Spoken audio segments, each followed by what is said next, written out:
Assalamualaikum warahmatullahi wabarakatuh. Perkenalkan, nama saya Rizky Pratama dengan NIM A1E119076 dari ruang 3. Di sini saya akan menjelaskan bagaimana proses pembuatan dari tugas 2 minggu yang lalu, yakni tentang materi BK komprehensif. Baiklah, soal pertama.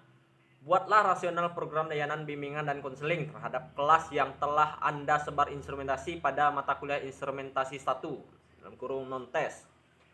Untuk soal nomor 1 ini adalah tentang rasional program layanan bimbingan dan konseling. Rasional di sini adalah rumusan dasar pemikiran tentang urgensi bimbingan dan konseling dalam keseluruhan program sekolah. Untuk rasionalisasi ini bisa didapat setelah melakukan penyebaran instrumentasi pada kelas atau sekolah, yang mana sudah dilakukan pada mata kuliah instrumentasi yang pertama pada semester belakang.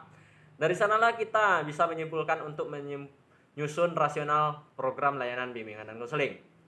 Terus soal yang kedua, kemukakan dasar hukum pengembangan program layanan bimbingan dan konseling yang Anda buat. Untuk dasar hukum di sini menggunakan dasar hukum dalam penyelenggaraan bimbingan dan konseling yang meliputi dasar hukum tingkat pemerintah, daerah, juga satuan pendidikan. Yang ketiga, buatlah visi dan misi bimbingan konseling terkait kelas yang dalam mata kuliah instrumentasi 1. Untuk visi dan misi bimbingan konseling ini dirumuskan dengan merujuk atau disesuaikan dengan visi misi sekolah itu sendiri. Terus selanjutnya soal keempat, deskripsikan hasil instrumentasi yang pernah Anda lakukan dalam mata kuliah sebagai analisis kebutuhan program BK Anda. Terus jawaban saya di sini, untuk mendapatkan analisis kebutuhan program bimbingan dan konseling dilakukan dengan terlebih dahulu menyusun instrumen kebutuhan dalam kurung need assessment. Contoh aplikasi instrumen yang dapat digunakan yaitu AUM, DCM, ATP, dan lain-lain berdasarkan instrumentasi yang pernah dilakukan. Hasilnya seperti bidang layanan pribadi, merasa belum disiplin dalam beribadah kepada Tuhan Yang Maha Esa. Maka rumusan kebutuhan adalah kesadaran untuk beriman dan bertakwa pada Tuhan Yang Maha Esa, dan seterusnya. Terus yang kelima, buatlah tujuan Anda mengembangkan program bimbingan dan konseling tersebut berdasarkan hasil olehan instrumen yang digunakan dalam mata kuliah instrumentasi dalam konseling.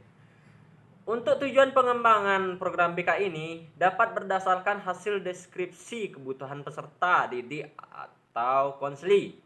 Misalnya tadi, pada bidang layanan pribadi, kesadaran untuk beriman dan bertakwa kepada Tuhan Yang Maha Esa, maka tujuan layanan di sini ialah peserta didik mampu memahami pentingnya iman dan takwa pada Tuhan Yang Maha Esa, serta dapat hidup rukun, damai, dan saling menghormati antar manusia. Yang keenam, susunlah komponen program bimbingan dan konseling yang Anda butuhkan berdasarkan hasil analisis data instrumen. Terus jawaban saya di sini untuk komponen program bimbingan konseling ini hasilnya meliputi yang pertama layanan dasar, yang kedua layanan peminatan dan perencanaan individual, yang ketiga layanan responsif, dan keempat dukungan sistem. Terus yang ketujuh, soal terakhir, susunlah materi yang sesuai dengan bidang yang Anda lakukan dan materi diharapkan tidak menggunakan bahasa yang monoton dan kaku, digunakan bahasa kekinian. Untuk nomor 7 ini diperintahkan untuk menyusun materi menggunakan bahasa kekinian atau bahasa yang tidak kaku, dan tentunya ini dibuat berdasarkan materi yang berkaitan dengan bidang layanan yang terdiri dari 4 bidang, yakni bidang pribadi, bidang sosial, bidang belajar, dan karir. Oke, baiklah. Demikian penjelasan dari saya tentang proses pembuatan tugas kemarin. Saya akhiri. Assalamualaikum warahmatullahi wabarakatuh. Thank you.